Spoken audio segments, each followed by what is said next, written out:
Sangamala of the Daily Star and Daily Express here with former UFC and Strikeforce middleweight champion Luke Rockhold. Luke, how are you doing today?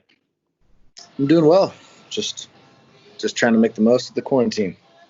Yeah, and that leads me on to my next question. How has quarantine been for you guys over in the States?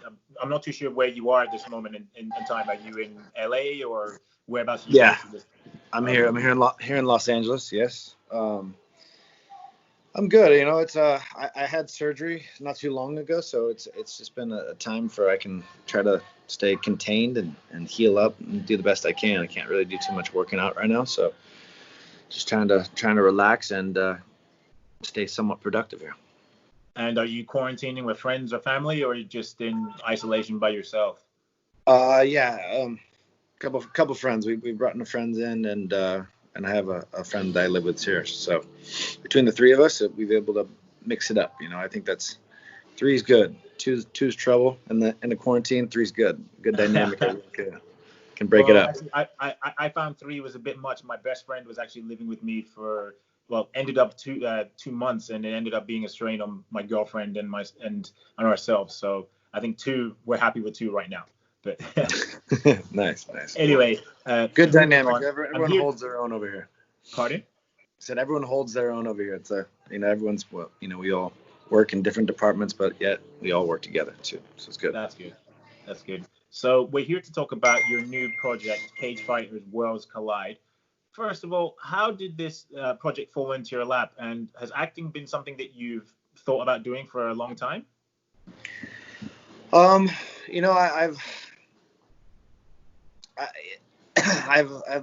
never really wanted to open the door so early on. Excuse me, sorry. No worries. So many old times. Computer just closed.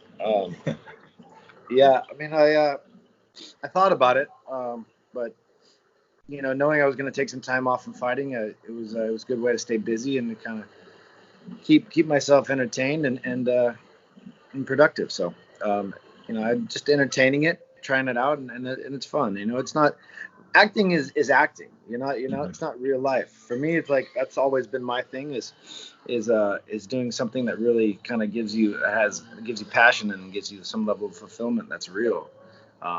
Acting's fun, but you needed that substance before. That's something that really meant something, which is fighting and reaching certain goals in life. So playing a fictitious character doesn't always, give you that same feeling.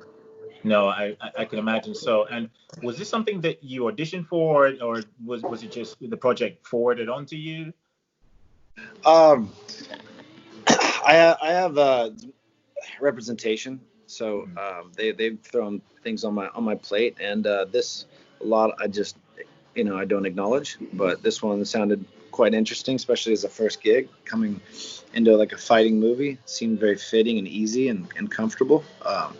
I read for it, and they liked what I did, and I had a meeting with the directors and everybody, and everything went well, and so I ended up going out there and doing the flick. It was a good experience, fun time. Knowing Chuck was in it and all the other characters, it was it was definitely a good first introduction. And I was about to ask, was Chuck's inclusion, did that kind of make it a bit of a no-brainer? I mean, it didn't hurt. It didn't hurt.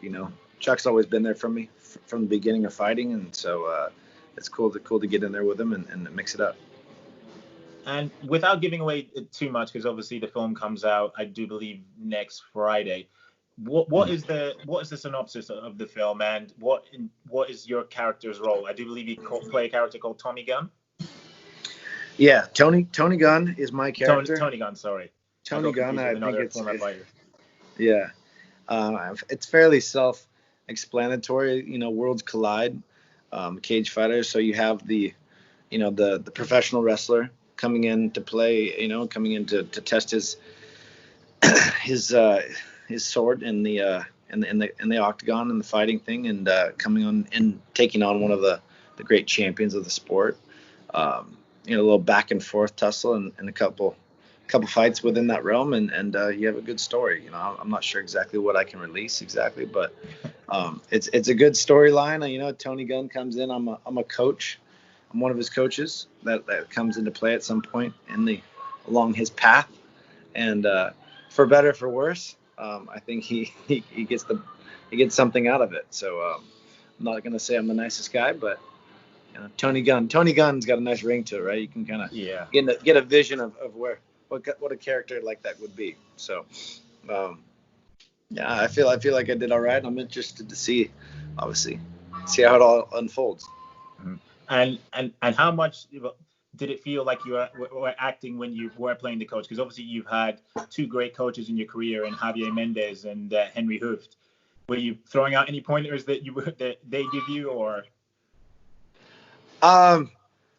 You know, there is some level of a script, so I have to follow some of that. But you know, I was able to kind of rework it and to make it a little more realistic and feel good on my end too. So coming obviously taking from my coaches like I've always have. So I put a little on it, but I'm not sure my role was exactly to be the most influential. Okay, I see. Now, so more just making my mark on the storyline, I guess. Okay, I see. Now, a lot of fighters in mixed martial arts in particular, they have a go-to film that got them into martial arts. What was your film when you were growing up that made you want to chase being a martial artist?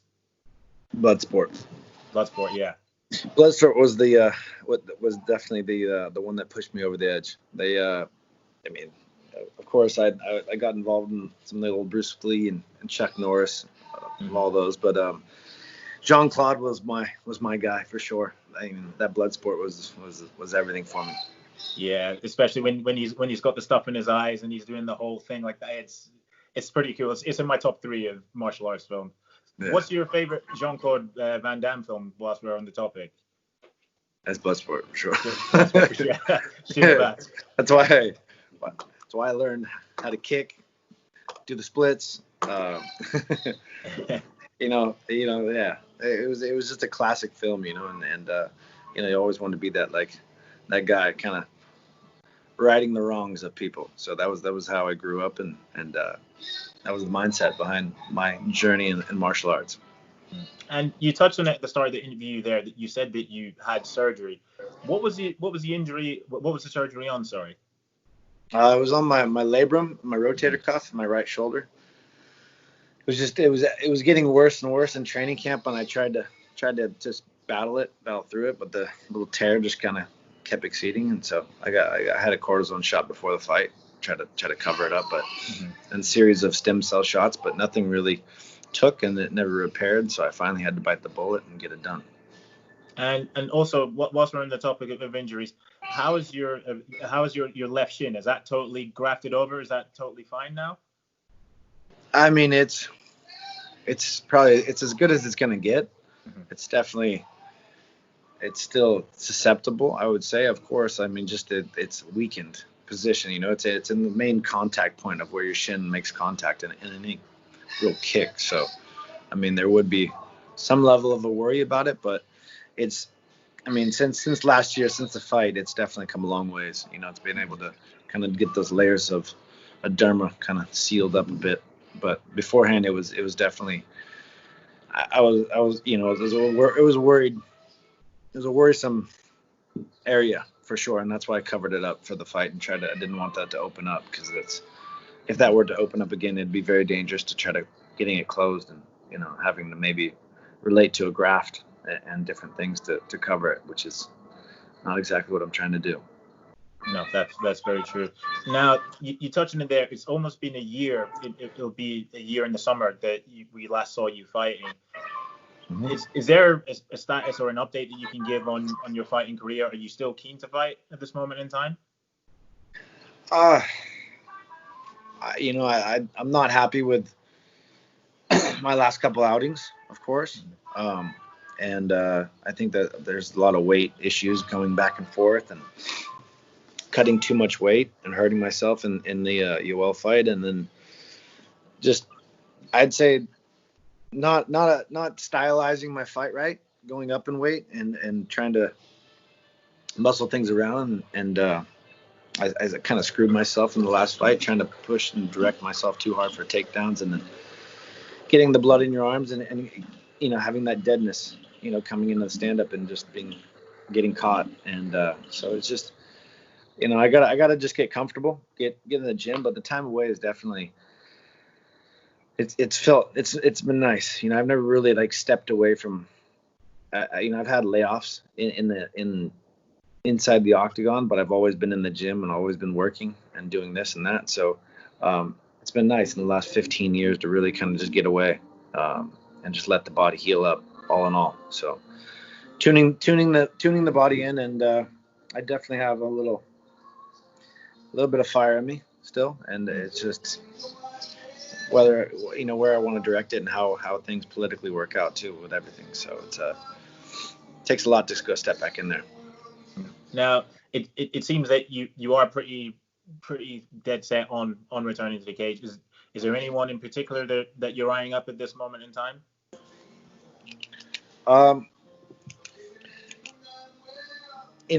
Something interesting, somebody who gets me excited for a fight, for sure. I mean, I know Weidman was talking and running, and if he were to come out on top of this fight, he puts himself into an interesting place. I'm not opposed to, Anthony Smith seems to have a very seems to dislike me quite so much. So so it'd be interesting to set that. I like that stylistic matchup. I think it suits me well. So it's really about finding a where I want to go. I want to get back in the gym. I want to eat right, and just see where my body goes weight wise, and see what's up. Anderson Silva is always a fight I've wanted to. Yeah, that was something that you chased for a long time, because it seemed you were going on a tour of taking out Brazilians for a while, and I know you wanted the Anderson fight for a long time. I know he's just had surgery, but I think he says he might want to fight in the end of the year. That would line up perfectly, right? I like that. It sounds like his head's still in it, and I think it makes a lot of sense.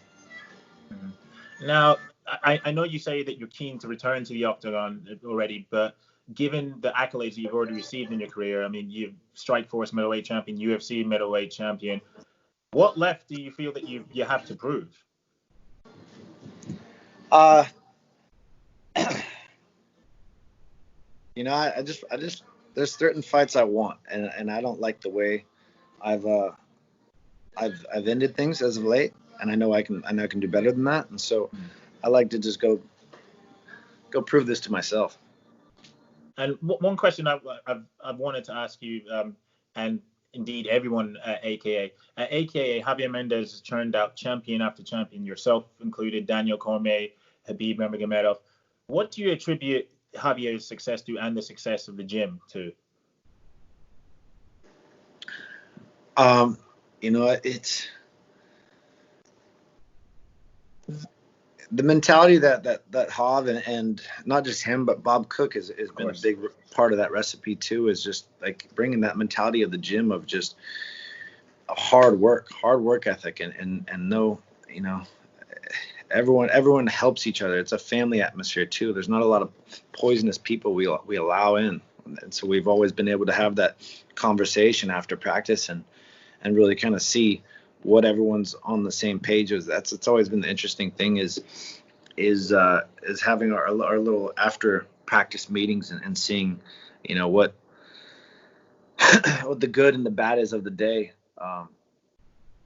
and keeping that team unity. I think that's a huge part of growing all together, because we're all there to make each other better, and that's why we've all become who we are. Is when you get everyone who's there to help each other, not hurt each other, then you can all grow together.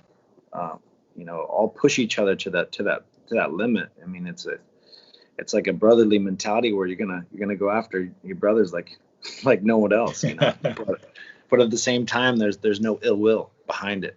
And so between Bob and Dwayne bringing in all the top talent that we've had, and just that iron sharpens iron world, and that family mentality, that Hav and the hard work. It's a combination. There's no easy recipe to making greatness, but everybody who's come together, it started small. It started obviously with Frank and then BJ Penn and all these things. It's everyone kind of circulated and sees that, greatness follows greatness. And so that's where it all kind of originated and came to be.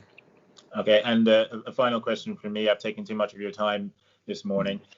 Is there a message that you want to send to your fans who want to see you back in the octagon and indeed the middleweight division or light heavyweight division? All right, man.